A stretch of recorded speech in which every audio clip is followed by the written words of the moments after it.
ভারত ছাড়ছেন ঈশান কিষান। এই দেশের হয়ে খেলবেন 2026-এর টি20 ওয়ার্ল্ড কাপ। বিস্তারিত জানাবো তার আগে বলে রেখে, আপনি যদি আমাদের চ্যানেলে নতুন হয়ে থাকেন তাহলে আমাদের চ্যানেলটি অবশ্যই সাবস্ক্রাইব করবেন, এবং আপনি যদি আমাদের ভিডিও ফেসবুক পেজ থেকে দেখে থাকেন তাহলে অবশ্যই পেজটি ফলো করে দিয়ে যাবেন। আসুন জেনে নেওয়া যাক বিস্তারিত।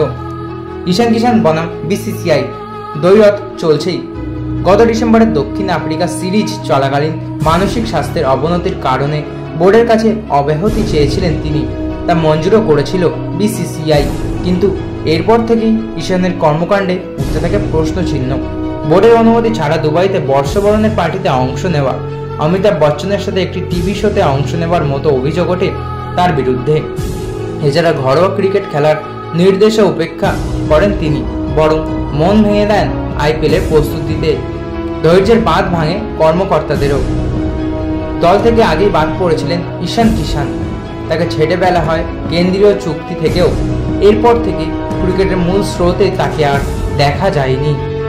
হতাশার শিকার হতে হতে তিনি নিতে পারে বড় পদক্ষেপ। ডিসেম্বরের পর থেকেই জাতীয় দলে ব্রাত্য রয়েছেন ঈশান কিষান। অনেকে বলছে এবার হয়তো ভারতের হয়ে খেলার স্বপ্ন শেষও হয়ে গেছে ঈশান কিষানের। আফগানিস্তানের বিপক্ষে টি20 বিশ্বকাপে তাকে বাদ দিয়ে বার্তা দিয়েছিলেন নির্বাচকেরা। এরপর থেকে কালো তালিকাতেই রয়ে গিয়েছেন তিনি। ইংল্যান্ডের বিপক্ষে টেস্ট সিরিজে তাকে আর দেখা যায়নি। বিসিসিআইয়ের তরফে তার আইপিএল খেলায় কোনো বাধা সৃষ্টি করা না হলেও দুপক্ষের মধ্যে বরফ যে গলেনি তা স্পষ্ট হোক টি20 বিশ্বকাপে তাকে বাদ দেওয়া থেকে। এরপর কেটে নিয়েছে জিম্বাবুয়ে সফর। তরুণ উইকেটরক্ষক ব্যাটার হিসেবে ধ্রুব জুরেলকে অবধি সুযোগ দেওয়া হয়েছে, কিন্তু জায়গা হয়নি ঈশান কিষানের। এরপর শ্রীলঙ্কা সফরেও একই পন্থা নিতে দেখা গিয়েছে বিসিসিআইকে। প্রথমে কেন্দ্রীয় চুক্তি থেকে বাদ, তারপর একের পর এক সিরিজে বা টুর্নামেন্টে দলের বাইরে থাকা। দেওয়াল লিখন পড়তে অসুবিধা হওয়ার কথা নয় ঈশান কিষানের। মাত্র 26 বছর বয়সেই তার টিম ইন্ডিয়া কেরিয়ার যে শেষের পথে তার বিলক্ষণ বুঝতে পারছেন তিনি। এখন থেকেই তিনি পরবর্তী পর্যায়ের কথা ভাবতে শুরু করেছিলেন তিনি।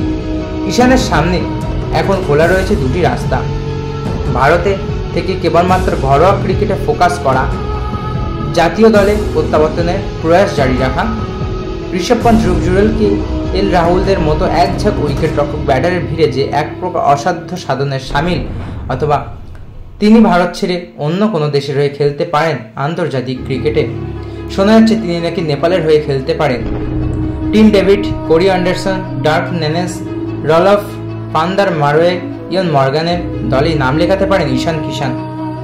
অনেকেই মনে করছেন টিম ইন্ডিয়া থেকে বাদ পড়তে পড়তে ক্লান্ত তরুণ সিদ্ধান্ত নিতে পারেন প্রতিবেশী নেপালের হয়ে খেলার।